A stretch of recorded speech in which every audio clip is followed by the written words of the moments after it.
Hello student, आज हम लोग पढ़ेंगे टोटल डिफरेंशियल इक्वेशन में सेकेंड मेथड से कैसे बनाते हैं। कुछ है, पहला मेथड से हम लोग कैसे थे कि सबसे पहले इंटीग्रेबल फॉर्म जब हम लोग को मिल जाता था तो इंटीग्रेबल फॉर्म मिल जाता था तो उसको सीधे इंटीग्रेट कर लेते थे। लेकिन इजीली इंटीग्रेबल फॉर्म नहीं मिले तो हम लोग क्या करेंगे, तो यहाँ method second, one variable regarded as constant, one variable regarded as constant. तो इन केस इस स्थिति में क्या होगा, the condition of integrability is satisfied and any two terms से, मतलब हम लोग क्या करेंगे, इंटीग्रेबिलिटी का कंडीशन को सेटिस्फाई करने के लिए, सेटिस्फाई करेगा तो हम लोग दो टर्म को ले लेंगे। एक टर्म को हम लोग कांस्टेंट ले लेंगे, ऐसे दो टर्म को लेंगे। तो हम लोग पढ़े हैं टोटल डिफरेंशियल इक्वेशन में क्या होता है, p into d x q into d y r into d z equal to zero. ये हम लोग पढ़े हैं, p into d x q into d y r into d z equal to zero होता है। तो इसमें हम लोग दो को ले लेते हैं, p into d x q into d y. तो p into d x plus q into d y equal to zero, एक को हम कॉन्स्टेंट ले लेंगे। कैन इजली बी सोल्यूशन दें। अब इसकी क्या होगा, सोल्व दें। इसको हम लोग आसानी से, दो है तो इजली हम लोग इसको क्या कर सकते हैं, सोल्व कर सकते हैं। तो the third variable z is taken as constant. अब तीसरा वेरिएबल जेड है, यहाँ थ्री वेरिएबल है एक्स वाई जेड, तो तीसरा वेरिएबल जेड है उसको हम लोग कांस्टेंट ले लिए। तो जब जेड कांस्टेंट है तो उसका डिफरेंशिएट करेंगे तो जीरो, तो d z equal to zero, d z equal to zero. और कांस्टेंट है तो डिफरेंशिएट कर दिए तो d z equal to zero. अब यहाँ क्वेश्चन है, let u equal to five z. अब हम लोग जेड वाले जो फंक्शन है यू को हम लोग फाइव जेड मान लिए, be a function of z only. U is equal to five z जो फंक्शन है जो सिर्फ जेड के ही फॉर्म में होगा, दूसरे रूप में नहीं। Thus integral is constant only with respect to x y. अब जब इंटीग्रल कांस्टेंट होगा तो सिर्फ इसको क्या करेंगे, एक्स वाई के रिस्पेक्ट में ही होगा। Then to solve the equation p into d x q into d y r into d z equal to zero. तो हम इक्वेशन को सोल्व करेंगे, p into d x plus r into d y q into d y plus r into d z equal to zero. Equation क्या है, first. यह हो गया equation first जो टोटल डिफरेंशियल इक्वेशन का है। अब differentiating u equal to five z, जो फाइव जेड लिए हैं उसको क्या करेंगे, डिफरेंशिएट करेंगे। किसके रेस्पेक्ट में, x के रेस्पेक्ट में भी लिख सकते हैं, y के रेस्पेक्ट में भी और z के रेस्पेक्ट में। हम and compare with equation first, और जब डिफरेंशिएट कर देंगे तो इक्वेशन फर्स्ट से क्या करेंगे, इसको कंपेयर करेंगे। कंपेयर करने के बाद हमें मिलेगा if the coefficient of d5 और dz involve function of x and y। तो d5 और dz जो होगा वो इन्वॉल्व होगा फंक्शन किसके फॉर्म में, x और y के फॉर्म में। It will be possible to eliminate then with the help of second. तब इक्वेशन सेकेंड को हम लोग हेल्प करके उसको हम लोग क्या करेंगे, एलिमिनेट कर देंगे, हटा देंगे। thus we shall be able to get d5 by dz। तब हमको उसके बाद जो इक्वेशन मिलेगा वह d5 by dz के रूप में होगा। तो इसको हम लोग क्या करेंगे, सॉल्व करेंगे तो कंप्लीट सॉल्यूशन मिलेगा। कब, d5 by dz के रूप में। तो सबसे पहले जो टोटल डिफरेंशियल इक्वेशन है जिसमें z को कांस्टेंट ले लेंगे, तब दो वेरिएबल वाला इक्वेशन होगा, तब हम लोग उसको इजीली सोल्व कर सकते हैं। जब z कांस्टेंट लिए हैं तब dz क्या हो जाएगा, जीरो हो जाएगा। तब five u equal to five z एक फंक्शन ले लेंगे जो सिर्फ जेड के रूप में होगा। अब इसको एक्स और वाई दोनों के रूप में क्या करेंगे, दोनों कांस्टेंट होगा, जेड होगा तो एक्स वाई जेड दोनों कांस्टेंट होगा पार्शियल डिफरेंशिएशन में। तब इसको p d x plus q into d y plus r into d z equal to zero होगा, उसको सोल्व करेंगे। तो सोल्व करने के बाद इक्वेशन टू से हमको क्या करेंगे, उसे कंपेयर करेंगे, वन से कंपेयर करेंगे। कंपेयर करने के बाद इसका कोफिशिएंट जो मिलेगा जिससे d5 और dz इजीली निकल जाएगा, तब d5 by dz निकालेंगे और तब इस इक्वेशन को इसको सोल्व करेंगे तो हमें क्या मिलेगा, कंप्लीट सॉल्यूशन मिलेगा। अब आगे हम लोग इस पर क्वेश्चन बनाएंगे।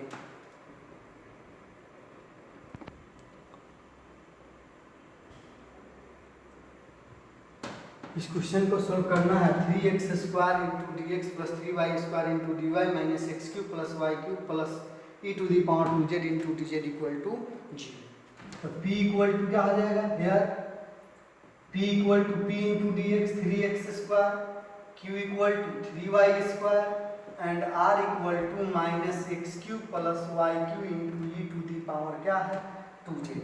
अब इतना हो गया। अब इसको हम लोगों को दिखाना है कि कंडीशन इंटीग्रेबिलिटी है, therefore p into del q by del z minus del r by del y plus q into del r by del x minus del p by del z plus r into del p by del y minus del q by del x equal to p का value 3x², del q by del z 0, del r by del y यह हो जाएगा minus minus plus 3y², q का value 3y², del r by del x minus 3x², del p by del z 0, r का value minus x³ plus y³ plus e का power 2z और यह हो जाएगा del p by del y 0 और del q by del x 0। तो 9x² minus 9x² minus x³ plus y³ plus e to the power 2z into 0 यह हो जाएगा 0। जब 0 हो गया तो क्या हो जाएगा the condition of integrability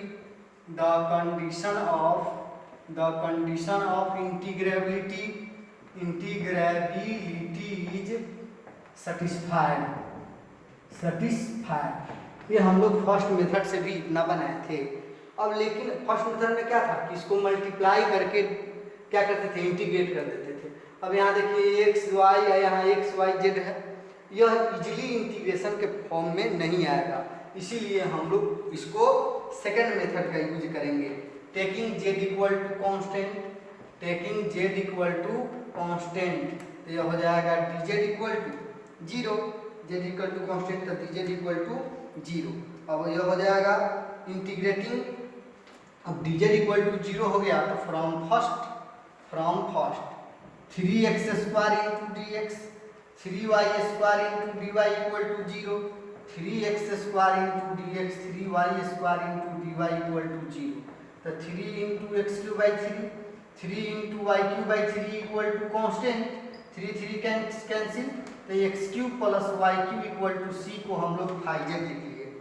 Z constant है तो c को क्या कर लिए फाइजेड लिख लिए। अब यहाँ पर इसको ले लिए इक्वेशन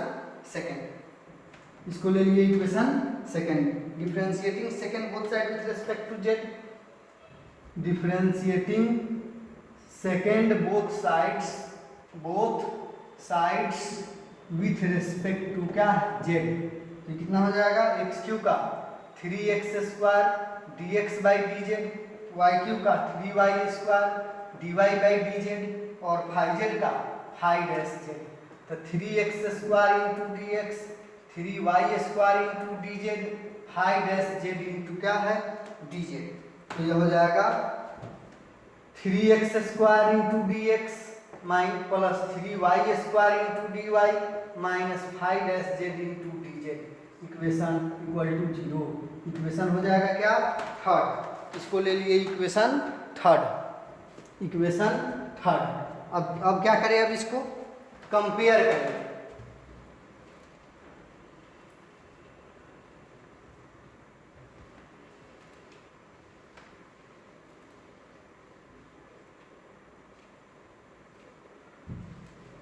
कंपेयर करेंगे, comparing equation first and third, comparing equation first and क्या है थर्ड, फर्स्ट और थर्ड को कंपेयर करेंगे। तो कंपेयर करेंगे तो phi dash z equal to कितना हो जाएगा x³ plus y³ plus e to the power 2z equal to, अब यह हो जाएगा phi dash z equal to हो जाएगा phi dash z equal to x³ plus y³ e का पावर 2z यह हो जाएगा। अब इसको phi dash z equal to x³ plus y³ बराबर इक्वेशन सेकंड में था कितना फाइ जेड प्लस e का पावर 2z। अब फाइ जेड को हम लोग d phi by d z लिख सकते हैं equal to phi z minus plus e to the power क्या है 2z। ये हो जाएगा d phi by d z, तो डी जेड को हम लोग फाइ लिख सकते हैं तो D phi by d z minus phi equal to e का power 2z। It is a linear differential equation. तो इंटीग्रेटिंग फैक्टर इक्वल टू क्या हो जाएगा e to the power minus 1 into d z e to the power minus z, therefore 5 into e to the power minus z बराबर q, q के जगह पर e का power 2z, e का power z into d z plus क्या है c. 5 into e to the power minus z equal to e to the power z into d z plus क्या है सी। अब यहाँ इसको आगे बढ़ाइए, अब यह हो जाएगा 5 इंटू ई का power minus z equal to e का power z plus c. 5 equal to e का पावर जेड, ई का power z plus c into e का पावर जेड, ई का power 2z plus c into e का power z. 5 equal to e का power 2z plus, अब 5 का value x q plus y q equal to e का power 2z plus c into e का power Z. यह हो जाएगा, this is answer. तो इस तरह हम लोग इसको मल्टीप्लाई करते थे, इंटीग्रेशन नहीं होता, इसीलिए हम लोग सेकंड मेथड का यूज करके जेड को कांस्टेंट मान लेते हैं और तब इसको हम लोग सोल्व करते हैं। अब हम लोग मेथड थर्ड पढ़ेंगे। मेथड थर्ड में है होमोजीनियस इक्वेशन। तो होमोजीनियस इक्वेशन क्या है? That equation is called homogeneous equation in which the power of variables are equal in each terms. वैसे इक्वेशन जिसके प्रत्येक टर्म में वेरिएबल का पावर इक्वल हो वही होमोजीनियस होता है, अर्थात समघाती समीकरण। तो यहाँ है homogeneous equation in case p q r are homogeneous function of x y z. जो पी क्यू और आर होगा, जिसे हम लोग पढ़ रहे थे, p into d x q into d y r into d z equal to 0, यही टोटल डिफरेंशियल इक्वेशन है। तो पी क्यू और आर जो होगा वह सब एक्स वाई जेड के फॉर्म में फंक्शन होगा।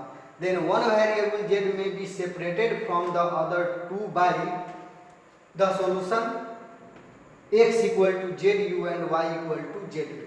अब एक जो है ना, हम लोग जेड वेरिएबल को हम लोग क्या करेंगे, सेपरेट कर लेंगे, किससे? अदर दो से। अदर दो क्या है? x और y। x और y से जेड को सेपरेट कर लेंगे। You x equal to z you ले लेंगे और y equal to z B ले लेंगे। अब इसको डिफ्रेंशिएट करेंगे तो x का dx, जेड को छोड़ दिए तो u का du, u को छोड़ दिए तो जेड का dz, फिर इसको डिफ्रेंशिएट किए तो y का dy, जेड को छोड़ दिए v का dv और v को छोड़ दिए तो जेड का dz। अब thus the given equation will be reduced to the form in which either the coefficient of dz is 0 or not 0। जब इस इक्वेशन को हम लोग रिड्यूस करेंगे तो dz का जो है कोफिशिएंट 0 हो भी सकता है और नहीं भी हो सकता है। इन बोथ केस, दोनों की स्थिति में द न्यू इक्वेशन में easily be integrated.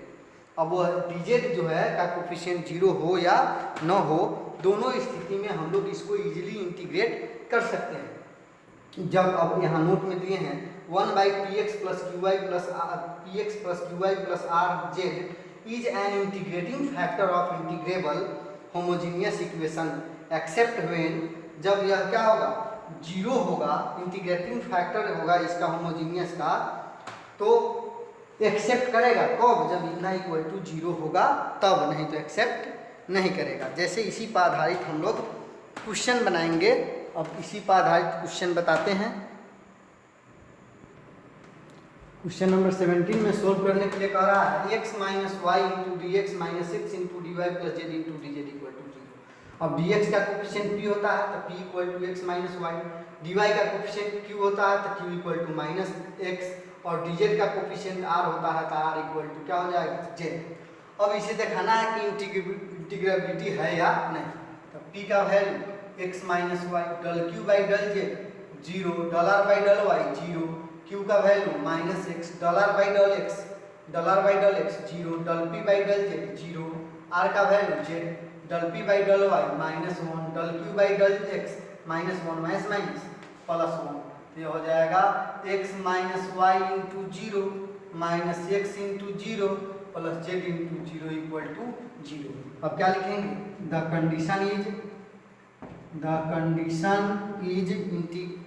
Condition of integrability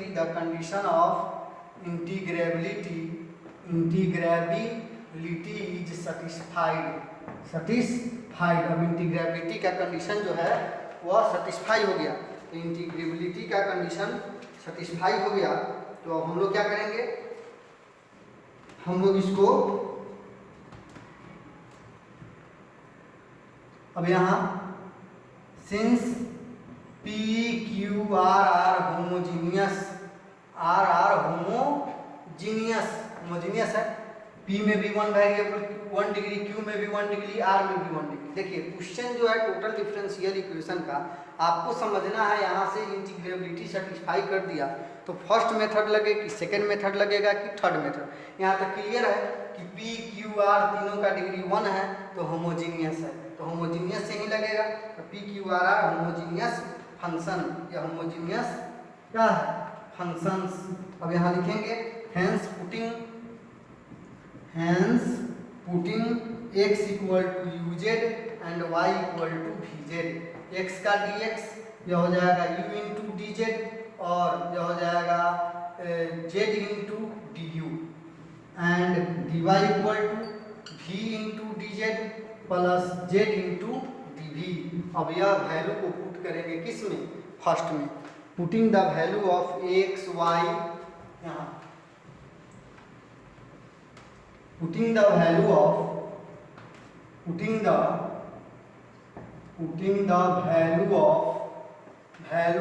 x y dx dz dy in first। अब x का वैल्यू u z, y का वैल्यू v z, dx का value u into d z plus z into d u minus x का value u z और dy का value v into d z plus z into d v plus z into d z बराबर 0। अब इसमें से हम लोग z common कर लेंगे तो u minus v u into d z plus z into d u minus u v z into d z minus u z square into d v plus z into d z equal to 0। अब इसमें हम लोग इसको z इसमें common कर लेते हैं, तो z हम लोग कॉमन कर लेते हैं तो z into u minus v into d u minus u into d v plus u into u minus v minus u v plus 1 into d z equal to 0। इसमें क्या है, एगो z कॉमन ले लिए, एक बार डी जेड कॉमन ले लिए, z और डी जेड अलग अलग कर लिए। अब z इंटू यह हो जाएगा u into d u v into d u u into d v equal to minus यह हो जाएगा u square minus u v plus 1 into d z. अब आगे और में z इंटू यह हो जाएगा u into d u minus d u v equal to minus u square minus 2u v plus 1 into d z. तो यह हो जाएगा u into d u minus d u v by यह हो जाएगा u square minus 2u v plus 1 into plus 1 equal to minus d z by z, दोनों तरफ 2 से मल्टीप्लाई कर दीजिए, u into d u minus d u v by u square minus 2u v plus 1 minus d z by z. अब इसको हम लोग integrate करेंगे तो कितना हो जाएगा, इंटीग्रेट कर रहे हैं तो नीचे का डिफरेंशिएशन ऊपर है तो log u square minus 2u v plus 1 equal to minus log z plus log c minus log z plus log c। यह हो जाएगा log u square minus 2u v 2 से मल्टीप्लाई न किए 2 plus 1 equal to minus log z square plus log क्या है c।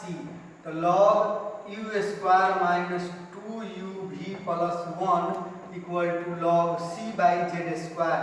तो ये हो जाएगा u square minus 2u v plus 1 equal to c by z square.